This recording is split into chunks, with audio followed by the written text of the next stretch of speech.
اگر اعتدال سیکھنا ہے تو منظم فوٹوگرافی پر کسی قلم کا اعتدال، زبان کا اعتدال، دست کا اعتدال، یہ ہمارے پاس کوئی نظر نہیں۔ یہ ہمارے اکابر کا جو قدامى تھے ان کی شان تھی کہ وہ انتہائی معتدل ہستیاں تھیں۔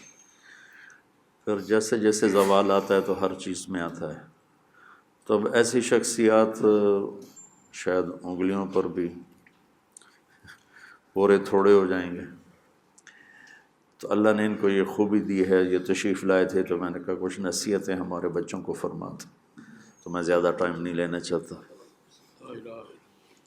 حضرت مولانا طارق جمیل صاحب دامن برکاتہم کی مہربانی ہے، میں تو ویسے آتا رہتا ہوں یہاں، تو کبھی کبھی یاد فرماتے ہیں اور میں بغیر یاد کے بھی کبھی کبھی آتا ہوں، میرا گھر ہے یہ۔ اور ان علمی مراکز میں سے ہے جن سے میرے جیسے لوگوں کو مستقبل کے حوالے سے کچھ امیدیں وابستہ ہیں۔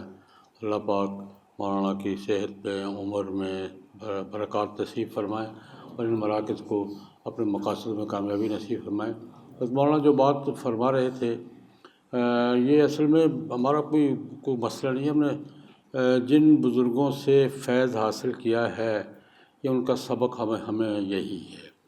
میں اسی مناسبت سے 2-3 باتیں اگر عرض کر دوں کہ ہم نے بزرگوں سے سیکھا کیا ہے۔ ایوب خان کا زمانہ تھا، چاند کا جھگڑا تھا بہت، تو مولانا حافظ عبدالقادر روپڑی علیہ الحدیث عالم سے ان کا ایک مضمون چھپا، ہمارا ان کا وہ مولانا عبدالقادر روپڑی صاحب اور علیہ الحدیث عالم میں مناظر بھی تھے، ان کا ایک مضمون چھپا نوائے وقت میں، تو میں نے اس کا جواب لکھا۔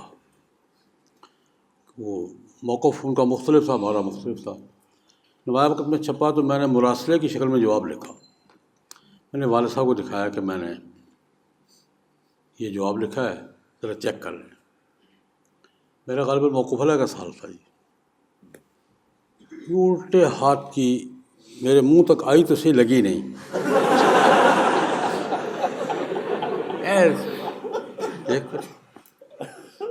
میں نے لکھوا تھا حافظ عبدالقادر کہتا ہے۔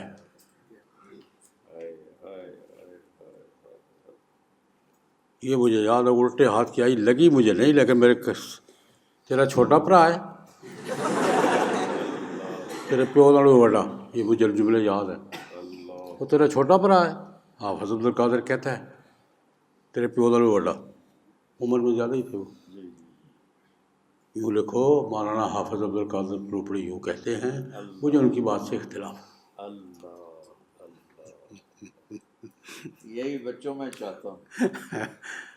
مجھے مولانا حافظ عبدالقادر روپڑی یوں کہتے ہیں، ان کی بات سے مجھے اختلاف ہے، یوں ان کی بات غلط ہے، پھر غلط ہونے کی دلیل دو۔ کہتے ہیں بات سنو، بات کر رہے ہو نا، کسی سے اختلاف کر رہے ہو تو دیکھو بات میں لچک نہ ہو،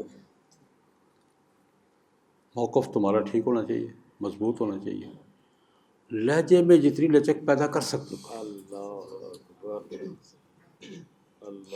یہ تقریباً ہر شاگرد کو بات بے لچک ہو، بات مضبوط کرو، بات بے لچک نہ ہو، لیکن لہجہ اور الفاظ جتنے نرم چن سکتے ہو، لہجہ جتنا لچک پیدا کر سکتے ہو۔ ایک بات جو فرمائی نا ابھی، وہ انہوں نے کہی کہ اگر تمہارا مخالف یہ سمجھ رہا ہے کہ تم اسے سمجھانے کی کوشش کر رہے ہو تو تمہاری بڑی سے بڑی بات بھی توجہ سے سنے گا، اور اگر یہ محسوس ہو کہ تم اسے ذلیل کر رہے ہو تو تم قرآن پاک کی آیت پڑھو گے تب بھی نہیں سنیں۔ یہ وغیرہ میں ٹریننگ دیتے جاؤں۔ اگر اس کے محسوس ہو کہ تم خیر خواہی سے بات کر رہے ہو، تم جو کر رہے ہو خیر خواہی کی بات کرو، تمہاری سخت سے سنے گا وہ، یا میری خیر خواہی میں کر رہا ہے۔ اور اگر یہ ہو کہ تم اس کے تذلیل کر رہے ہو، تحقیر کر رہے ہو، تو تم قرآن پاک کی آیت بھی پڑھو گے تو نہیں سنے گا، میری تحقیر کر رہا ہے۔ لہجے میں تحقیر نہ ہو، خیر خواہی ہو، الفاظ نرم ہوں۔ اللہ رب العزت نے موسیٰ علیہ السلام کو فرعون کے پاس بھیجا تھا، ہارون علیہ السلام کو 2 بھائیوں کو کہہ کے بھیجا تھا، قولا لہ قولا لینا لعلہ یتذکر۔ اللہ کو پتہ تھا نہیں ہونا، اللہ کو تو پتہ تھا اس نے یہ تذکر نہیں ہونا، لیکن کیا کہا موسیٰ علیہ السلام کو، ہارون علیہ السلام کو کس کے پاس بھیجا؟ فرعون کے پاس۔ اور کیا کہ بھیجا دونوں پیغمبروں کو، قولا لہ قولا لینا لعلہ یتذکر، شاید سمجھ۔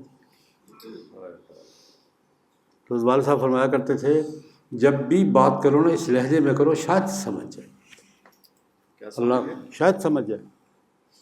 یہ ذہن میں نیت رکھ کے کرو کہ میں بات کروں شاید سمجھ جائے۔ یہ شاید لعلہ یتذکر جو ہے نا، لعلہ یتذکر فرمایا یہ اس کا سب سے بڑا حکمت ہے کہ یہ سوچ کے بات کرو کہ شاید یار شاید سمجھ ہی جائے یار۔ تو بہرحال حضرت کے حکم پر میں نے 2-4 باتیں کہہ دی ہیں، دعا کی درخواست کر رہا ہوں حضرت سے بھی، آپ سب حضرات سے بھی۔